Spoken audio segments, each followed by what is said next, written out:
John Sullivan. I actually cannot believe this guy has gotten on Patriot blogs to have conversations with patriots about his activism. This one blows my mind, but you're about to find out why it should not. Yeah. All right. So on the show now is John Sullivan. So, John, I don't know if you heard the little bit in the beginning. I don't know if you do. You even know who I am? Oh, yeah. I've seen your shows, man. Okay, because I'm very surprised that you decided to come on the show. I mean, so am I. It is what it is. But so let me just jump into it. I'm not going to ask you too much about the Capitol because we already know you were there. Okay, there's no disputing that. We heard you say you're going to burn shit down and all that. We don't even need to talk about that. I'm more curious as to how you got from a rich kid from suburbia to an Antifa shitbird. I mean, it's the easiest way, or domestic terrorist, whatever you want to call it. That's what I'm curious as to how you got from, a rich kid, Olympic hopeful, to being a radicalized moron. And I'm not trying, and I wanted to try to come out. Now, as you can see, he's genuinely smiling. Someone is calling you names, dude, and it's like a compliment. Either he doesn't care about the name calling and he's just water off a duck's back, or he feels so superior in his knowledge, and I say his knowledge, that this gentleman talking to him is like ants, telling me what to do. Calmer, but I can't. So let's show. So you grew up in Obviously not. He's over there fiddling. So he's got his arm up on the desk. We just heard it. I didn't quite know what he was doing, but he's fiddling. He's distracting himself. In Northern Virginia, right? You were adopted. You and your siblings were adopted. You grew up in a rich family in Northern Virginia. Why don't you tell us about your early life? What was that like for you? Yeah, I mean, to comment on the fact that you think I'm Antifa, I think it's quite funny. But I mean, we could go back. Do you want me to cue up the video from September in Los Angeles where you said you're Antifa? Because I have that video too. We can go back if you want to, but, I'll give you a brief overview of Sure. basically my childhood. So as you see, as he's right now, he's stretching himself out. He's looking for a comfortable spot because he is uncomfortable, which still amazes me. He not only went on this one, he went on other ones as well. Are you starved for attention? We're trying to get through this because there's a part in here that I think tells you pretty much the personality, because now we really don't need the body language to find out his motives, because the body language isn't really telling us much. He's uncomfortable. He's a little delusional. We really need the personality to identify itself to find out what is driving this behavior. Because I think that's important, right? I mean, to clear up any misconceptions. I mean, I grew up in Stafford, Virginia, and so that is a basically rural town, and they have a lot of military veterans who live there who work either at the Washington, D.C., at the Pentagon, or any government facilities over there. So a lot of the families would live about an hour out to travel in. So I lived out there in a farm basically, and so we had horses and cows and stuff like that. So basically was the majority of my life, is just growing up in the little podunk nowhere.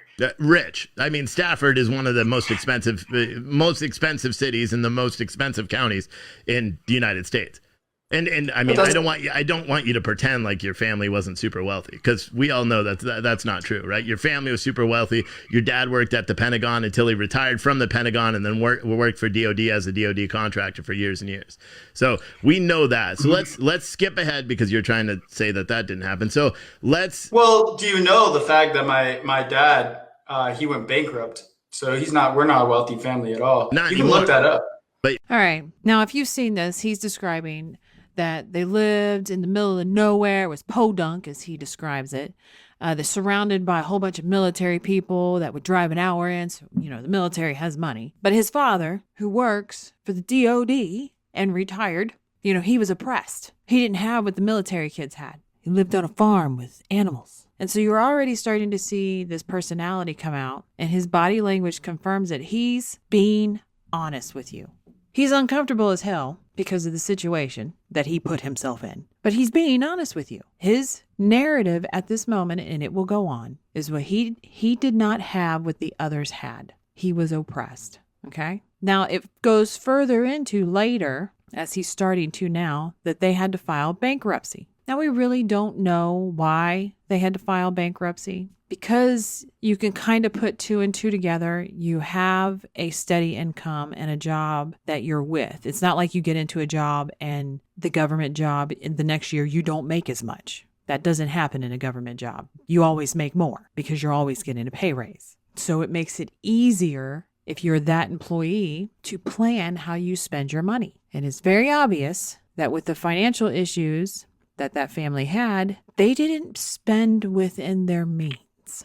So we have a sense of, I deserve more and I'll spend more than I make, raising a young man who's going to get out in the world. My parents did this. I should be able to do this. I should be able to have this. But you were. Because then when you moved from Northern Virginia, you actually moved to Long Island and lived in a really rich community. Well, you didn't. Your family did. You moved to Utah at that point. But your family moved to Long Island. And you want to know why that is? Sure. What is it? I mean, I'm asking you, do you know why actually? Because they moved from Virginia to New York and Long Island because they got evicted from their house and they moved into my grandma's house. Like that's the severity of that situation. Okay. Because that's like, it's not because you're rich, it's because the last ditch effort, that's the only place they had to go. They had no money to buy a house. They had no money to go anywhere. Okay. And the only reason they moved to Utah is because my grandma died and they were able to sell her house to buy another house out here and move closer to me. Hopefully that clears up a lot of things. Well, I know the property. So here we go into his mentality of how things work. They were evicted, not that bankruptcy was involved and you misspent your money. And he's being honest with you. This is what he believes. Filing bankruptcy has made him poor, not what led to it. Thankfully, Grandma died and we could sell the house and get more money to live even more outside of our means. And they could move out here with me. We don't actually really have to watch any more of this interview to find out his mentality. He doesn't have what his parents had. And then he saw his parents' stuff being taken away because of their mismanagement. And it's not their fault. It's the state. It's the government's fault. It's society's fault. It probably is, to an extent, the education system's fault because they did not teach finance and how to live within your means. I would like to thank the sponsor of this video, Firo.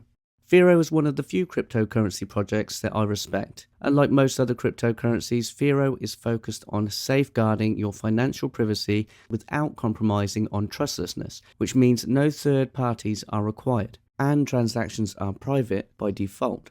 Firo also has an exciting roadmap to look forward to. Features such as Instant Send, where payments can both be sent and confirmed within seconds. There's also Elysium, which adds tokenization functionality similar to Ethereum, but it also enables these assets to enjoy Firo's privacy technology. There's many more things on the roadmap, and if you'd like to learn more, head over to firo.org. If you'd like to learn more about analysing body language, there is a video course available on Mandy's website for Gold subscribers, where Mandy teaches more about her techniques of deception detection. There's also other content such as the Crime series and Interesting Minds series, available to both Gold and Silver subscribers. If you like it, please share and subscribe. Thanks for watching.